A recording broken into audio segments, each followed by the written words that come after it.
The Wellness Show, Episode 12. Welcome to The Wellness Show, a podcast on health and wealth. I'm your host, Tyhson Banighen, the founder of the Extraordinary Healing Arts Academy. Join me as we get the latest insight, tips, and strategies from wellness providers, coaches, and successful, heart-centered entrepreneurs, and much, much more.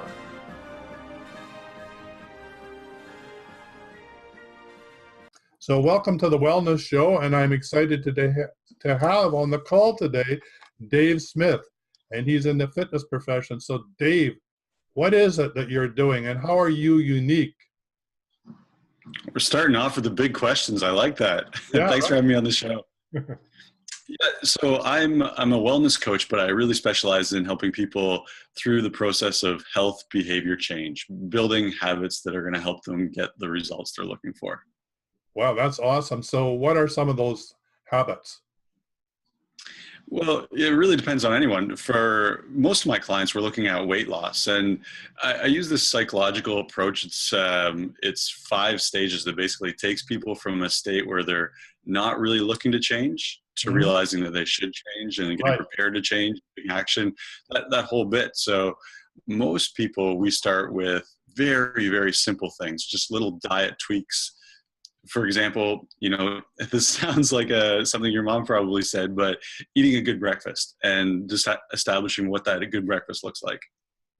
Hey, I like you already because it means that you're not going to give me a big agenda to change my life. You're going to come and meet me where I am and help me make the next step. That's what I'm hearing from you.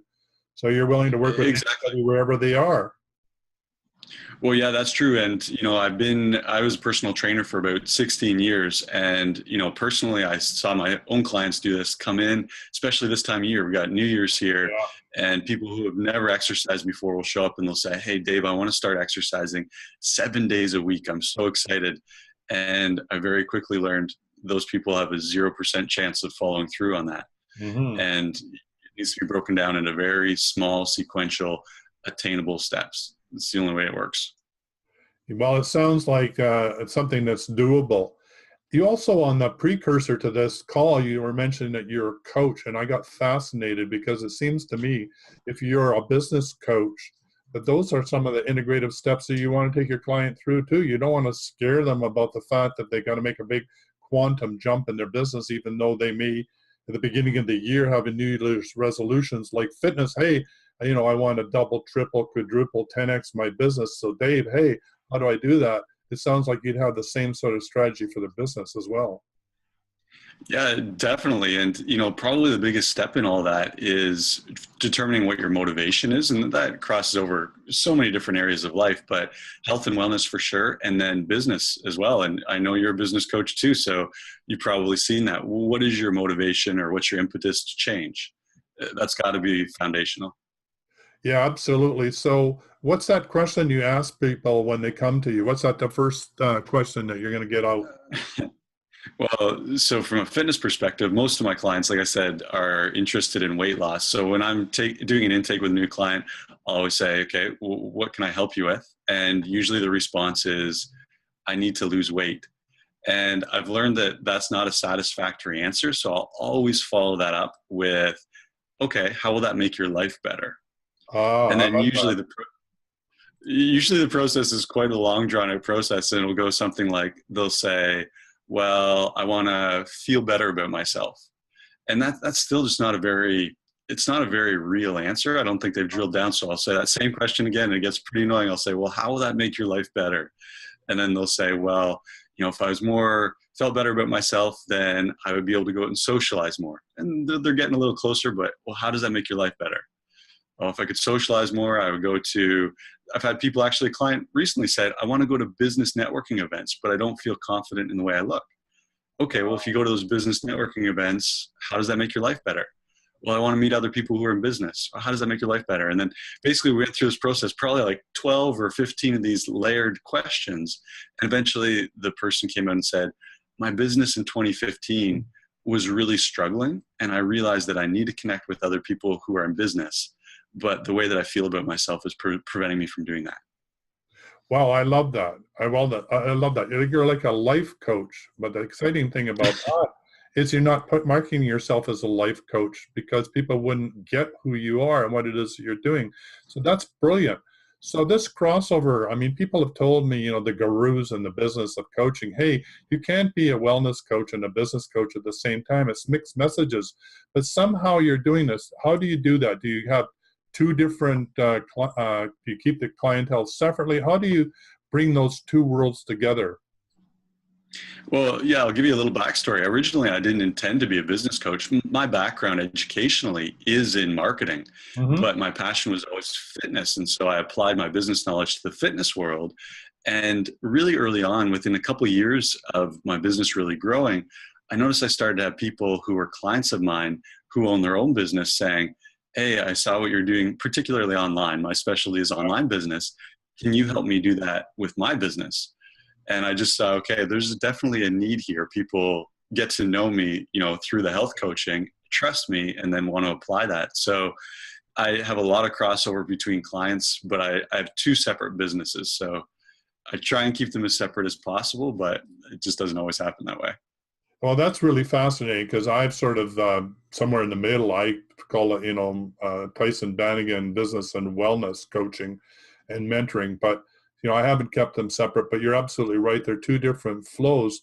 But it seems to me that this is really a new niche that needs to be worked on and articulated, because I am sure, and correct me if I'm wrong. So from your experience, have you found that when you do this, when you help a business person get more clear from the fitness perspective, that their business starts to take off? Is that your experience?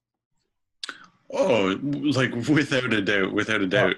One of the biggest objections that I try and overcome with clients that I work with from a health perspective is no time.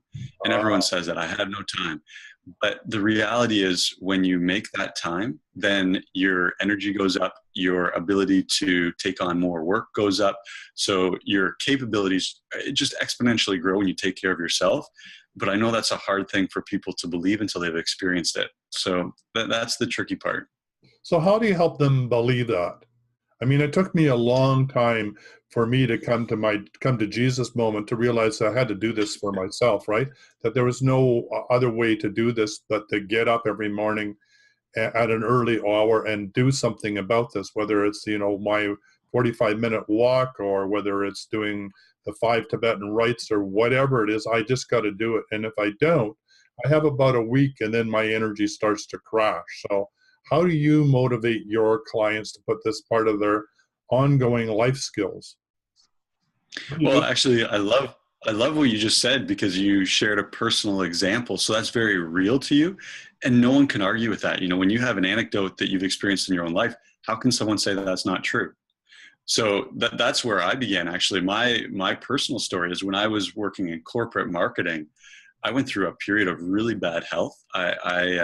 Mine was exhaustion. So my favorite story to tell people is, I was in a conference call at work and fell asleep on the phone. Oh my goodness. And I didn't wake up until I started to actually drool on the receiver of the phone, and that woke me up. And I just realized there's something wrong. I was young. I was, early 20s. That should not be the case.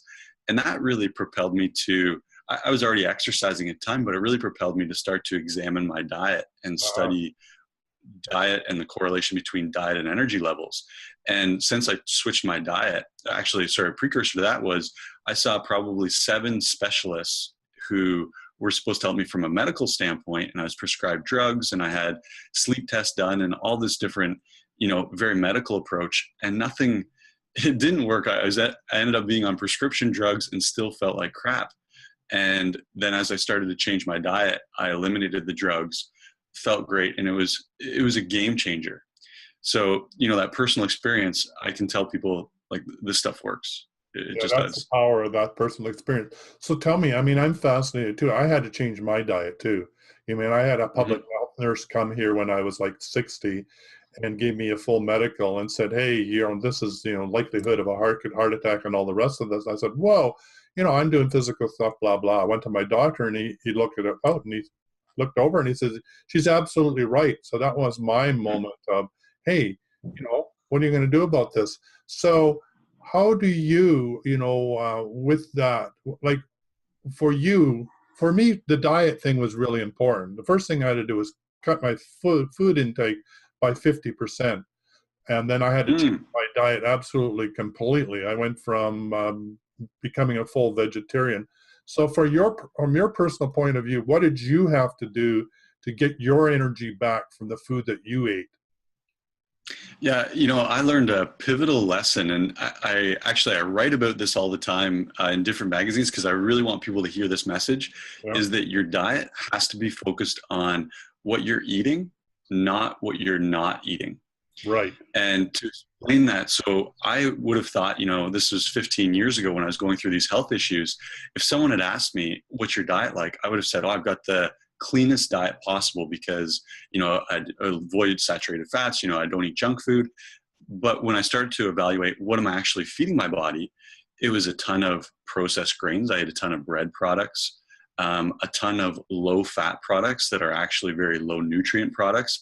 And so I'd thrown off my circadian rhythm. All my hormonal levels were thrown off by all this fake food that I was eating, even though on the label you could look at the macronutrients. Okay, protein, fat, and carbohydrates. Yeah, those look great. There's not a lot of sugar. But in reality, the nutrient content was awful. Well, that's a minefield that you just opened up, as the whole package of labeling GMO. Wow, I mean, for the average person, Joe and Martha average, that's crazy making. I mean, how do you even go to a store and figure this out? I know for myself that I had the same thing. I was eating, the best organic meat, and I was, shopping locally and, 100 Mile and microbiotic. I mean, I was doing it all, growing my own food, but I still was, close to a heart attack. So it's even more than that. Like you say, it's really, really getting aware of your own personal rhythms. So you said this circadian rhythm, or how it sounds like crickets. Tell me about that rhythm. What are you talking about there? Yeah, like your body has it's called a circadian rhythm, and basically it's a sleep-wake cycle. Right. And if we removed all other, environmental factors, including food, generally people start to get tired, around 8, 9, 10 o'clock at night. And then your body starts to slowly shut down your metabolism and slow down, the internal workings of your body. So you can fall into a deep sleep sometime after midnight. You'll be in your deepest level of sleep. Right. But then your body starts to come up out of that. And naturally around 6 a.m. we wake up, and then our energy picks up throughout the day, and it just goes through this cycle. But a huge problem today is because we have so many of these environmental factors that are stimulating energy for very short periods of time, flow is thrown off. So the prime example is people wake up, say at 6 a.m. First thing they do is they drink a cup of coffee. And I know there's probably a lot of coffee drinkers out there who are going to like to hear this. But it gives your body this huge unnatural spike of energy, which trains your body to not need that natural circadian rhythm energy. And the same thing is very true with processed foods. If you eat some processed bread, for example, that's converted into blood sugar very quickly. Blood sugar, again, it's this huge spike, and our body has to do something with that. And in most cases, people aren't very physically active during the day to reduce that blood sugar. It stores it as fat. And then we have an energy crash, which, again, I'm sure a lot of us out there experience that mid-morning energy crash. And what do people do when they get that energy crash? They drink a cup of coffee or eat something sweet. And then you can see how instead of that nice smooth rhythm, you get a very spiky flow. Yeah, absolutely. Well, I'm still working my way through the green smoothie for this morning. So Good choice. I do understand. I mean, but I have to confess, I did start with my cup of coffee, and it ain't too small. However, I did get a full glass of water in first. So, I'm Excellent. training myself. So give us an idea of what your morning ritual is like when it comes to food and exercise. Yeah, for sure. I'm very regimented. So I wake up and will eat something very small carbohydrate. So usually a piece of fruit. I'll usually eat a small apple, and then I'm immediately out the door to exercise. And reason small apple beforehand is, I think most people could relate to this, that you eat a big meal before you exercise, and generally your stomach doesn't feel great. Right. Whereas a carbohydrate it spikes your blood sugar, but that's okay when you're about to go and exercise. So that's what I'm looking for, is a little energy boost. Go and exercise, and then come back, and then green smoothie, just like you, green smoothie to start the day. And that's a perfect way to start the day. All right. So what do you do for exercise? I mean, that doesn't get boring, repetitive. I don't want to do this anymore. What sort of things do you do for yourself? Do you mix it up? Do you go to the gym? Do you go for walks? What do you do? Yeah, like I can tell you what I do, but I just want to emphasize the fact that, what I do isn't going to be right for someone else. So it's all about finding something that you enjoy doing. For me, Absolutely. You got to love what you're doing. So I'm just curious, what do you love doing? Because I think it will be an inspiration for other people to discover, and maybe with your help, about what they would love to do, what would get them up, what would get them revitalized, what would get them beyond their morning cup of coffee and do something that's good for them, right? Yeah, totally. And, I'll tell you that what I like to do is actually had to change a lot. So I used to be a big time athlete and had 2 very serious knee injuries and these big time operations to fix my knee. Wow. And that basically cut out all kinds of activity that I love doing. So I had to reinvent myself over the last couple of years. So I last year taught myself how to swim, and I do some running and biking. So I compete in triathlons. So that's the type of training that I do now.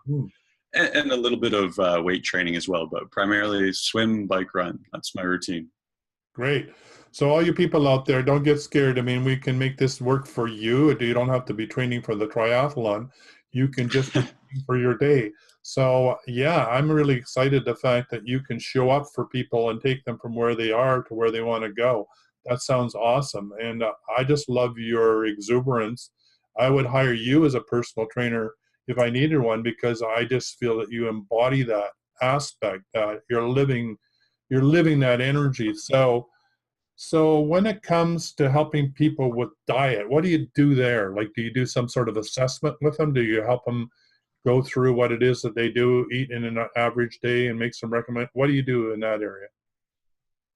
Yeah, and I know this is going to sound a little bit scary, but I'm a big believer in the scientific method. Creating a hypothesis, testing the hypothesis, and then taking action based on the results, because there is no one size fits all diet plan. So generally the process would be eliminating reactive foods, so highly inflammatory foods, just because the vast majority of people will see results by doing so. So, for example, I talked a lot about processed grains, so reducing processed grains. But then, like I said, well, you got to think about what are you going to fill that space with. So introducing, some non-processed grains, even, rice or quinoa, and there's all kinds of different bread products even that are just less processed than the typical, wheat or whole wheat variety. So generally start there. And it's amazing. If you cut out processed grains, reduce dairy, cut out alcohol, and cut out sugar. If you can do those things, and then I know this sounds like a lot of steps, but reduce those 4 areas and then start to focus on eating vegetables at each meal. And that's why I loved when you held up your green smoothie, because you got your veggies first thing in the morning. It's low calorie, high nutrient. You're not going to get that blood sugar crash. If you can do that, the vast majority of people, their life will be drastically changed. Yeah, I love what you're saying. And it's really what J.J. Virgin is saying in one of her books that I happen to crash read, and that is, the 5 things that you just pointed out. Her 5 may be a little bit different, but the point is, eliminate those one at a time and then bring them back in after 30 days of not having them in their diet, and you'll see the results, particularly when it comes to grains. Just take them out of your diet for 30 days and then bring them back in, and whoa, all of a sudden, you understand what that's been doing to your body, and you're not going to want to do that anymore. So yeah, rational approach makes perfect sense to me. Prove it to yourself. That's the way to do this. So is that what you're talking about when you're talking about the scientific methodology? Oh, totally.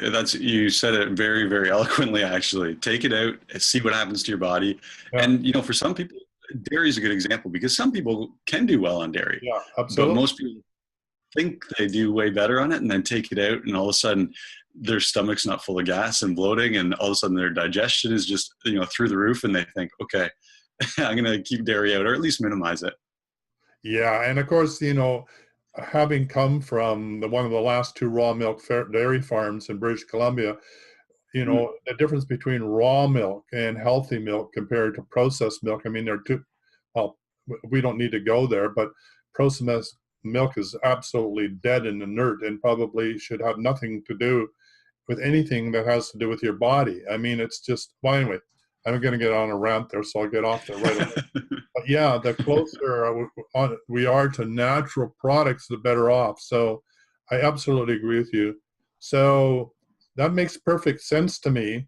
For those that are on the call and you're looking at the possibility of a green smoothie, I want to share this one site, and I know this is not about me. This is about you, the person listening to the show.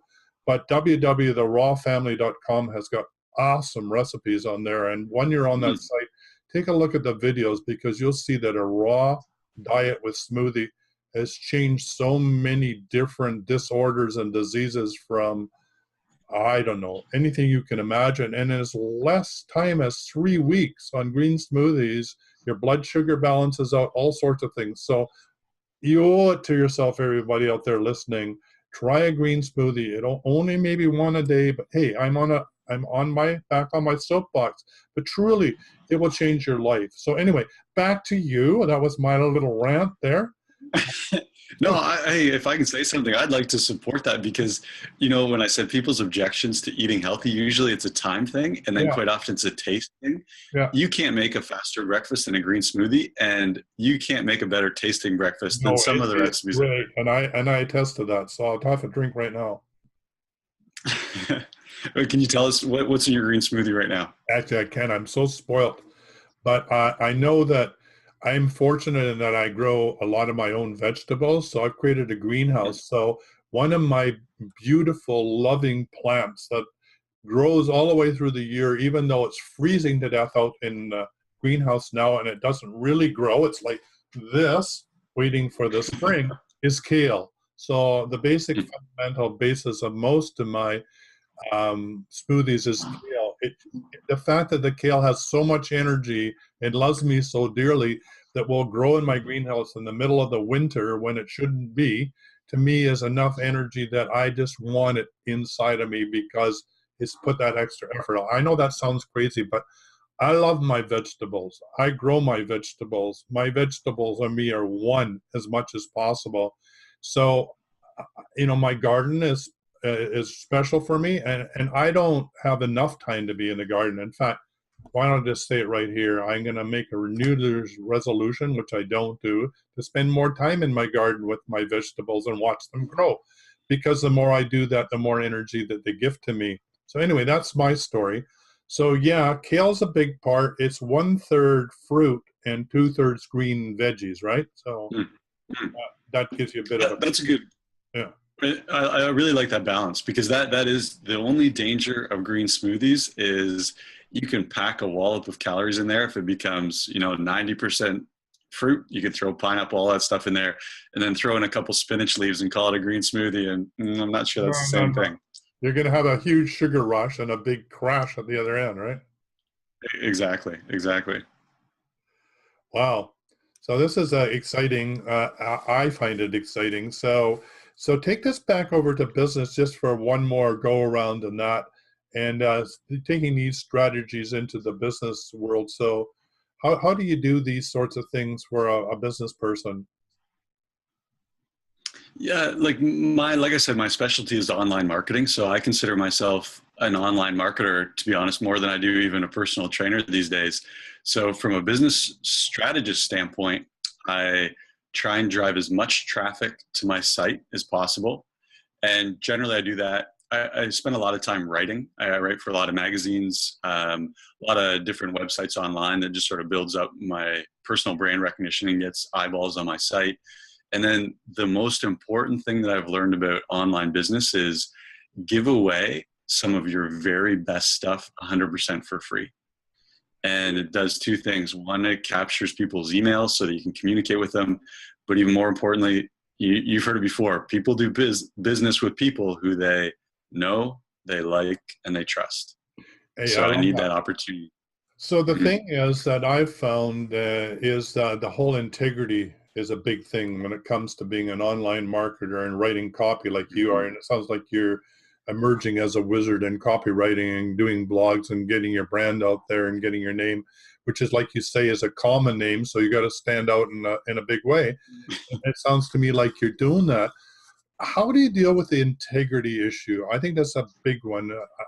I know when I did when I went and did my mastermind with Christian Michelson, who's a leading coach in the profession, that I just felt nothing personal, Christian, but I just felt out of integrity with the copy that I was being told I needed to write. So how do you, I know that I can feel your integrity. So how do you do that alignment between your copy and you so that you resonate at the right frequency? I love that question, actually. And it's very applicable to where I'm at. So about 6 months ago, I actually hired a business coach to help me with my copywriting. Yeah. And it was interesting because she helped me change dramatically to the point where sales were definitely increasing, but it wasn't my voice. And I just didn't feel good about what I was putting out there, even though it was good from a business perspective. And I've since completely dropped from her is that people want an inside perspective of who they're dealing with. So my approach to copy is to share my life, and sometimes to be very personal, maybe even uncomfortably so, but, share what it is that I'm up to, share about how health is impacting my life and the clients that I'm working with.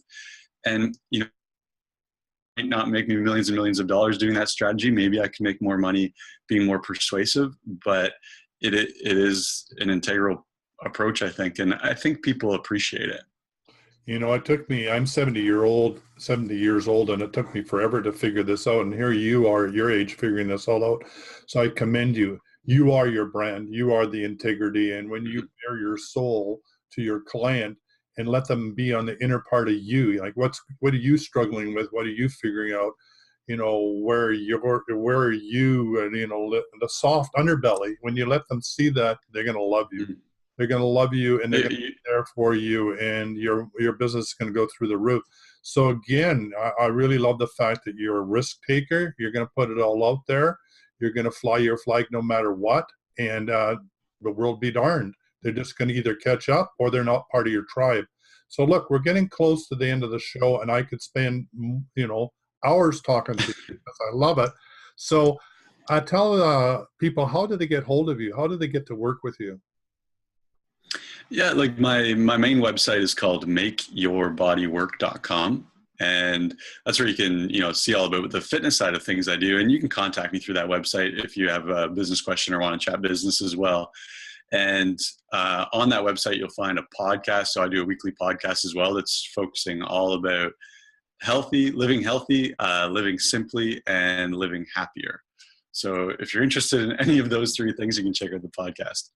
It sounds great. It was such a pleasure to have you on the show. I'm going to want to have you back. So when you're ready to launch your next product, your next your next, step that you want to take people on, I want you to come back on the show, and I want you to showcase you to help you do your next launch. So until then, it's been incredible, a pleasure to have you on, to play with you, to share ideas. So let's wrap it up here. And thank you very much, Dave Smith, for showing up. My pleasure. It was a great time, and I'd love to come back anytime you like. All right, then. Take care.